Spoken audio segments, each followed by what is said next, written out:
नमस्ते दोस्तों, मैं डॉक्टर धीरज भत्ते, हिंदी विभाग प्रमुख, संजीवनी महाविद्यालय चापोली।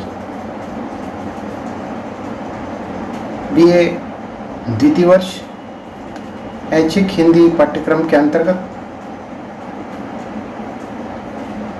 निबंध तथा कथेतर गद्य इस 8वें प्रश्न पत्र में हम आज एक व्यंग्य निबंध पानी पानी शहर इस निबंध को देखने जा रहे हैं।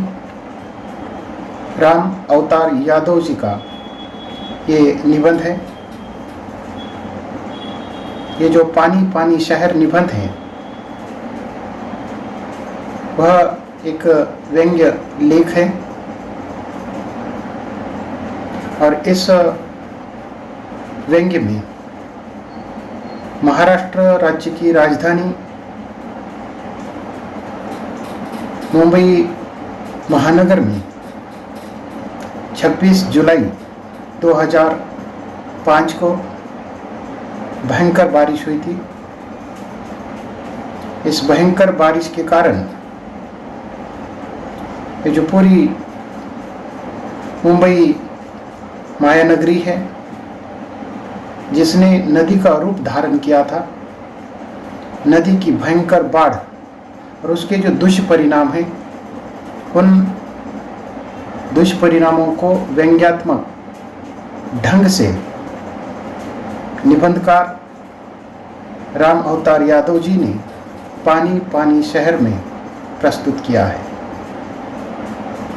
तो हम देखते हैं पानी पानी शहर इस व्यंग्य लेख को। पुनः एक बार आप सभी का हार्दिक स्वागत है। पानी पानी शहर इस व्यंग्य लेख को देखने से पहले हम राम प्रसाद यादव जी का परिचय देखते हैं और उसके बाद इस व्यंग्य लेख पानी पानी शहर की चर्चा करते हैं।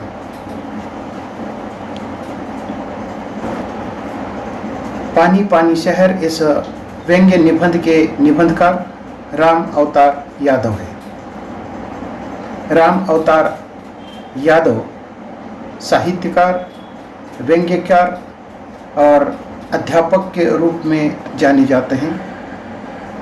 राम अवतार यादव जी का जन्म 8 मई सन 1965 को उत्तर प्रदेश के सरोज बड़ेवर केराकत जो जैनापुर में है वहाँ पर उनका जन्म हुआ है 8 मई 1965 को। उनके पिताजी का नाम शोभनाथ, उनके माता का नाम श्रीमती फूलमती है। समाज में व्याप्त विसंगति, फरेब, अन्याय, अत्याचार, अंधविश्वास और परस्पर के नाम पर होने वाले जो गोरख धंधों को देखकर राम अवतार यादव जी का संवेदनशील मन बहुत ही दुखी हो उठता है। मन की यह दुरावस्था ही उन्हें सामाजिक अनुभूति की अभिव्यक्ति करने को विवश करती है। वे अपने लेखन साहित्य के माध्यम से धार्मिक पाखंडों, अंधविश्वासों, परंपराओं और सामाजिक विसंगतियों के साथ साथ विडंबनात्मक स्थितियों का मार्मिक और यथार्थ व्यंग्यात्मक चित्रण करते हैं। अपने विभिन्न पत्र पत्रिकाओं के माध्यम से वैचारिक लेख, कविताएं एवं अन्य व्यंग्य लेख प्रकाशित किया है। तो इस प्रकार राम अवतार यादव जी का जो जन्म है उत्तर प्रदेश के एक छोटे से गांव सरोज बड़ेवर जो जैनपुर में है वहाँ पर 8 मई 1965 को हुआ है। उनके पिता का नाम शोभनाथ और माता का नाम श्रीमती फूलमती है। और राम अवतार यादव जी समाज में व्याप्त विसंगति, फरेब, अन्याय, अत्याचार, अंधविश्वास और परंपरा के नाम होने वाले जो गोरख धंधे हैं उनको देखकर उनका जो संवेदनशील मन है दुखी उठता है इसी कारण उन्होंने अपने इस दुरावस्था की जो स्थिति है या सामाजिक जो अनुभूति है उसको अभिव्यक्ति करने को विवश होते हैं। वे अपने साहित्यिक लेखन के माध्यम से जो धार्मिक पाखंड है, अंधविश्वास, परंपरा, सामाजिक विसंगति, विडंबनात्मक जो स्थिति है उसका मार्मिक और यथार्थ व्यंग्यात्मक चित्रण करते हैं। तो इस दृष्टि से उनका जो लेखन है विभिन्न पत्र पत्रिकाओं के माध्यम से जो विशेषकर वैचारिक लेख, कविता और व्यंग्य लेखन प्रकाशित होता रहा है। राम अवतार यादव जी को कई सारे सम्मान एवं पुरस्कार भी प्राप्त हैं। उत्कृष्ट लेख स्पर्धा 2000 में शिक्षण अधिकारी बृहन मुंबई महापालिका के द्वारा उनको सम्मानित किया गया है। मुंबई द्वारा उनको प्रशस्ति पत्र भी मिला है। शिक्षक निबंध स्पर्धा 2002 में समन्वय संकल्प संस्था द्वारा विशेष पुरस्कार से उनको पुरस्कृत किया गया। साहित्यिक लेखन या साहित्यिक योगदान के हेतु डॉक्टर अंबेडकर फेलोशिप सम्मान जो 2005 का उनको मिला है। भारतीय दलित साहित्य अकादमी नई दिल्ली द्वारा उनको सम्मानित किया गया है। तो इस प्रकार राम अवतार यादव वर्तमान समय के एक महत्वपूर्ण व्यंग्यकार के रूप में जाने जाते हैं। वे मूलतः अध्यापक रहे हैं और इस समय वे बृहन मुंबई महापालिका शिक्षण विभाग में अध्यापक के रूप में कार्यरत है। उनकी कुछ चर्चित रचनाएं जिसका उल्लेख यहाँ करना आवश्यक है। फर्श से अर्श तक, उसके बाद भीम दोहावली और मेरे श्रेष्ठ दलित व्यंग्य, ये उनकी प्रमुख रचनाएं हैं। अन्य गद्य साहित्य के अंतर्गत दलित साहित्य का सौंदर्यबोध, ये भी उनकी एक महत्वपूर्ण रचना रही है। तो इस प्रकार राम प्रसाद यादव जी वर्तमान समय के एक महत्वपूर्ण रचनाकारों में से एक है। वो मूलतः व्यंग्यकार के रूप में जाने जाते हैं।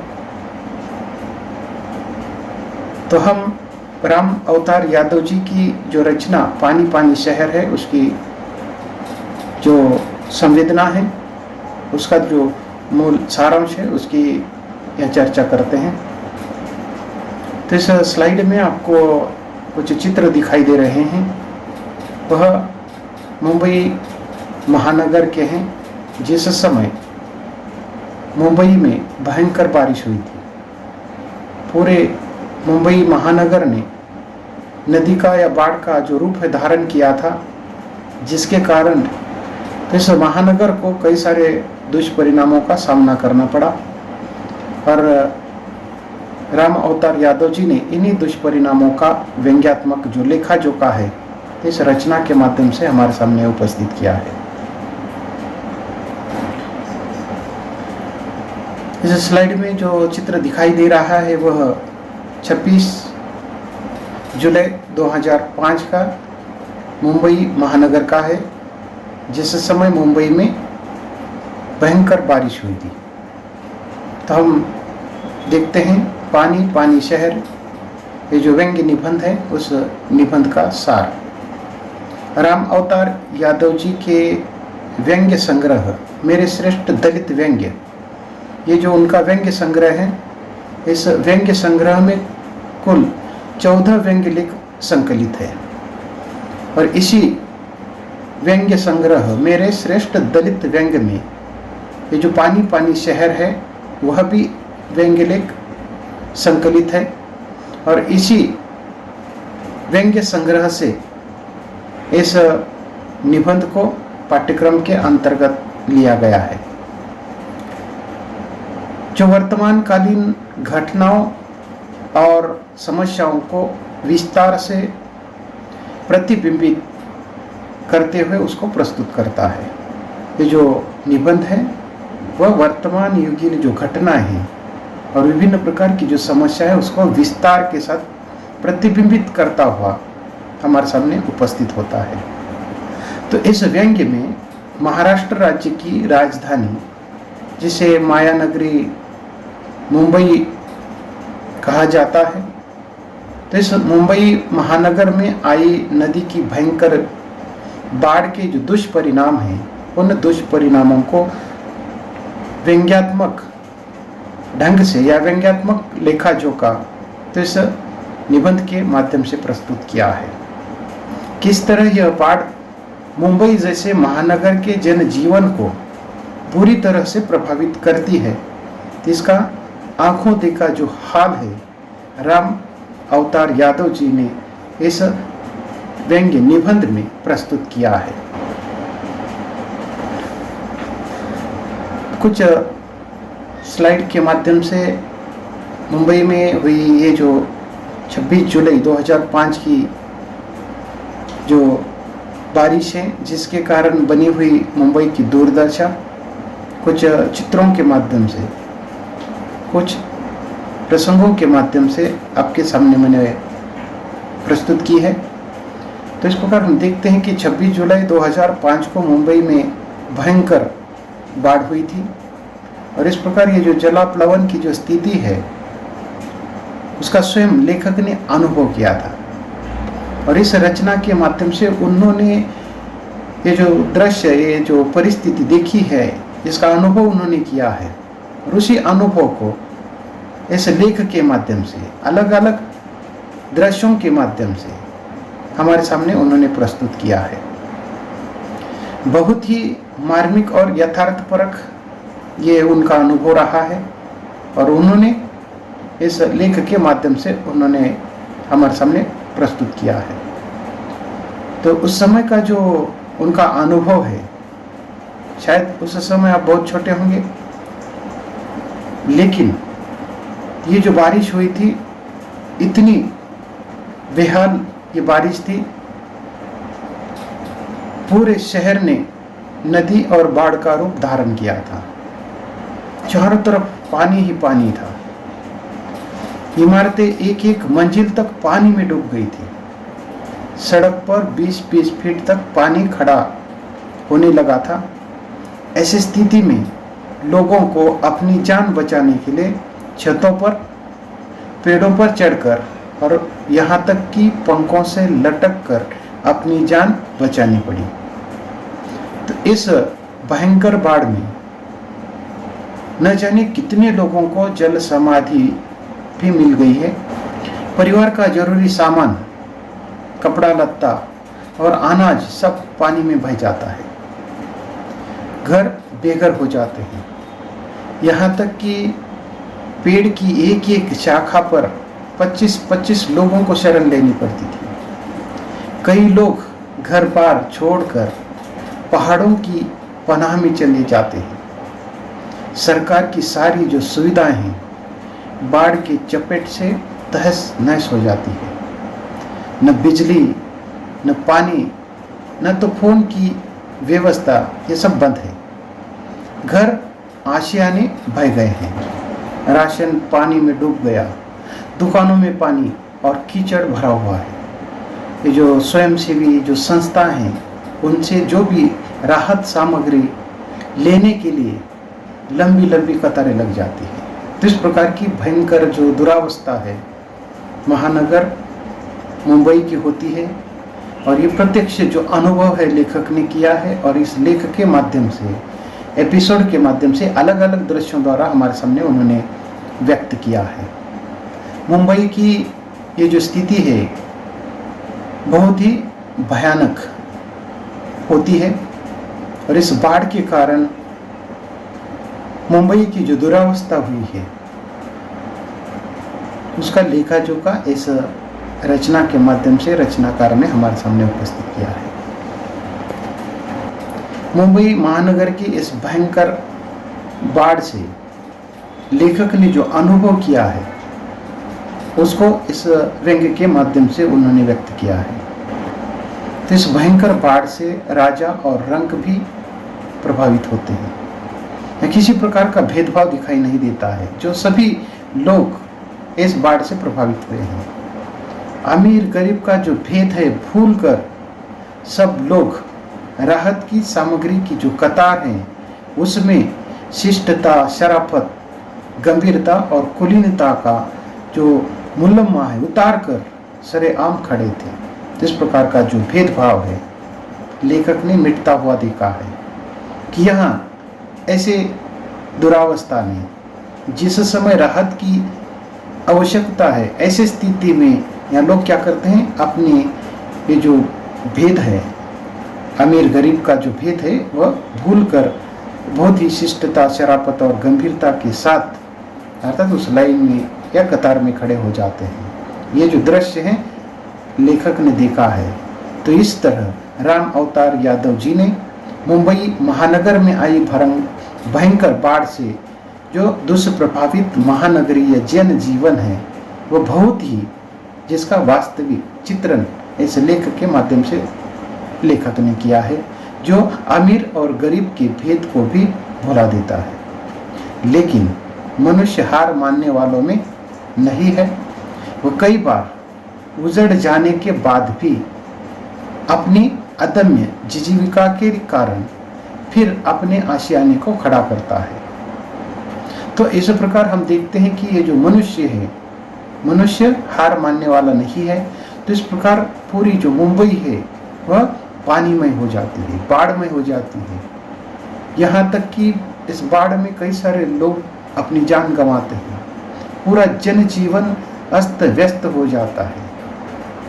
ऐसे विचित्र स्थिति में भी ये जो मनुष्य है हार न मानते हुए अपनी उजड़ी हुई जो जीवन है या जिंदगी है उसको पुनः बसाते हैं। तो कई बार उजड़ जाने के बाद भी अपनी अदम्य जीविका के कारण फिर से अपने आशियाने को खड़ा करता हुआ लेखक क्या करते हैं, देखते हैं। तो इस प्रकार राम अवतार यादव जी ने पानी पानी शहर इस लेख के माध्यम से 26 जुलाई 2005 को मुंबई में आए जलाप्लावन की जो स्थिति है, जो उन्होंने स्वयं उसका अनुभव किया है, इसी अनुभव को उन्होंने एपिसोड के माध्यम से अलग अलग दृश्यों के माध्यम से हमारे सामने उपस्थित किया है। उसका बहुत ही मार्मिक और यथार्थपरक जो चिंतन से किया है। तो ऐसी भयंकर स्थिति में लोगों ने अपनी जान बचाने के लिए क्या क्या उनको प्रयास करने पड़ते हैं, किस प्रकार वे अपनी जान बचाते हैं। बहुत सारे लोगों की जान इसमें चली जाती है, घर बेघर हो जाते हैं, पानी पीने को नहीं मिलता है, न बिजली न फोन की व्यवस्था, घर आशियाने सब पानी में बह जाते हैं, राशन पानी में डूब जाता है, दुकानों में पानी और कीचड़ भरा हुआ है। कुछ स्वयंसेवी संगठन जो राहत की सामग्री लेकर लोगों में बांट रहे हैं, तो उस समय लंबी लंबी जो कतारें लगती है और लेखक को एक बहुत बड़ा जो अनुभव यहाँ आता है, जिसका उल्लेख उन्होंने इसके अंतर्गत किया है कि इस बाढ़ में अर्थात राजा और रंक सब प्रभावित हो चुके हैं। अमीर गरीब का जो भेद है वह मिट सा गया है और लोग अपने अमीरी और गरीबी को भूल कर सब राहत की जो कतार है उस कतार में शिष्टता, शराफत और गंभीरता के साथ खड़े लेखक ने देखे हैं। तो इस तरह राम अवतार यादव जी ने मुंबई महानगर में आई भयंकर बाढ़ के दुष्प्रभावित महानगरीय जीवन का बहुत ही वास्तविक चित्रण इस रचना के अंतर्गत किया है, जो अमीर और गरीब का भेद को भुला देता है। लेकिन मनुष्य हार मानने वाला नहीं है। वह कई बार उजड़ जाने के बाद भी अपनी अदम्य जिजीविका के कारण फिर अपने आशियाने को खड़ा करता है, जैसे नीड़ का निर्माण फिर। तो इस प्रकार हम यहाँ रुकते हैं। अगली ताशिका के अंतर्गत ये जो लेख है इस लेख को विस्तार के साथ देखते हैं। आज के लिए बस इतना ही। धन्यवाद।